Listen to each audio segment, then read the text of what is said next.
Welcome po sa aking YouTube channel. Sa mga hindi pa po nagsusubscribe, please click the subscribe button po. Ayan, today po ay magluluto po tayo ng ginisang kalabasa with talong.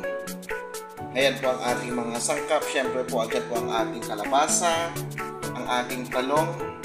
Andyan po, mayroon po tayong chicken liver, kamatis, sibuyas, bawang at luya. Mayroon po tayong sili.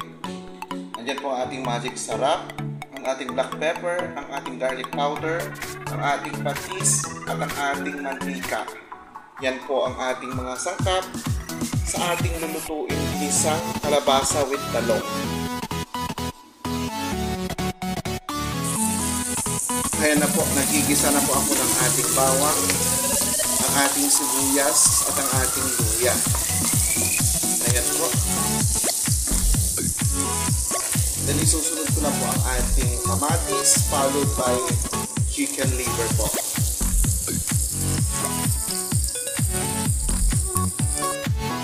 Ngayon po, habang ginigisa po na ang ating kamatis, ilagay ko na rin po ang ating chicken liver. At yan na po ang ating niluluto. Ayan. Ayan na po ang ating chicken liver. Niluluto ko na po siya. Ngayon naman po ay lalagyan po siya ng patis. Igisa po natin siya sa patis. Ngayon po, nalagyan ko ng patis. Takpan lang po natin. Ayan, matuloy lang po natin. At yan na po ang ating inigisa. Ilagay ko na po ang ating kalabasa. Ayan na po. At lalagyan ko na po siya ng konting tubig. Then tatakpan ulit natin.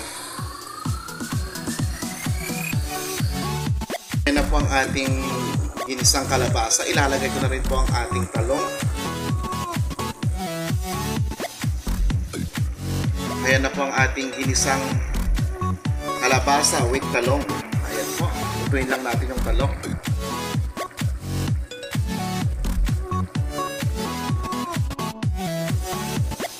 Ito na po ang ating finished product po, ang ating ginisang kalabasa with talong.